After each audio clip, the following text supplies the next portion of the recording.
Ang say ko about sa 299 engagement ring is nakadepende siguro yun sa sitwasyon ng lalaki. Pero sa 8 years kasi nila, di naman talaga mahalaga yung material na bagay. Pero sa 8 years kasi nila, parang tapos dun sa post ng babae, na sinabi niya dun sa baba na ganun na lang ba ako kababa?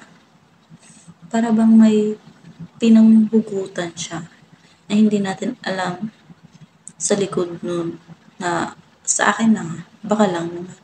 Kung halimbawa may motor yung lalaki, tapos nakabili siya ng piyesa na tig 500.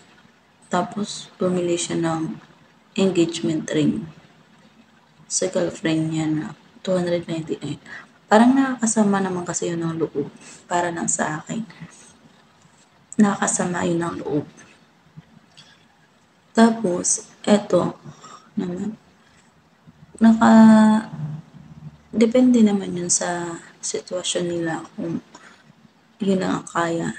Pero kung ano pa lang naman yun, parang hindi pa naman totoo. I mean, kung papalitan niya pa ng bago na mas mahal na tatanggapin ni girl, it's okay siguro. Pero sa akin, kung walang trabaho yung boyfriend ko, kung wala siyang kinikita talaga, pero naghanap talaga siya ng paraan para makabili ng engagement ring kahit na 299 pesos, siguro tatanggapin ko pa rin yun. Kasi may intindihan ko naman yung sitwasyon niya kung walang-wala naman, di ba? Pero kung mayaman siya, tapos magbibigay siya sa akin ng 299 pesos engagement ring, siguro magtatampo rin ako.